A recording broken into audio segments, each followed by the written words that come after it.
কি হচ্ছে এই ভারতে দেখো। শুধু আপনার সাপোর্ট চাই। কি এমন সিদ্ধান্ত নিলি তোরা যে এত রাগান্বিত হয়ে আছিস?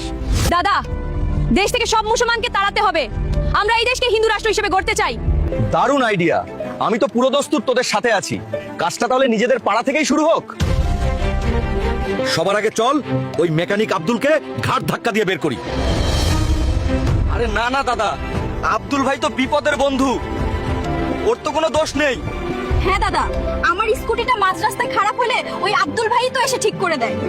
না না, তাকে মারা যাবে না। আচ্ছা ঠিক আছে, তাহলে ওই গাড়ির ড্রাইভার আফজলকে পেটাই, চলো।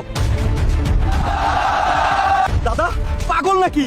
সেদিন মাঝরাতে আমার মা স্ট্রোক করলে আফজল ভাই নিজের গাড়ি নিয়ে হাসপাতালে না ছুটলে মা তো মারাই যেত। কি হলো বীর পুরুষেরা? দু চারটে নাম বলতেই অস্ত্র নেমে গেল সবার।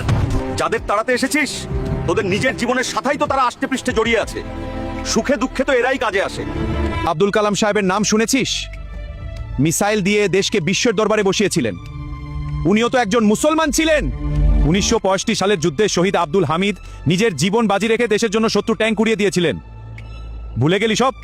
আমি পলিটিক্স করি, আমি নেতাগিরির নোংরামিগুলো ভালো করেই জানি। তোদের শুধু ব্রেন ওয়াশ করা হচ্ছে রে। যারা তোদের খেপিয়ে রাস্তায় নামিয়েছে খোঁজ নিয়ে দেখ, তাদের ছেলে মেয়েরা ঠিকই নামি দামি স্কুলে পড়ছে, বিদেশে সেটেল হচ্ছে। আর তোরা এখানে নিজেদের ভাইদের সাথে মারামারি করে জীবন নষ্ট করছিস।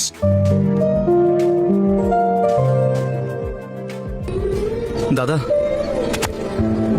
আপনি ঠিক বলেছেন, আমাদের চোখ খুলে গেছে।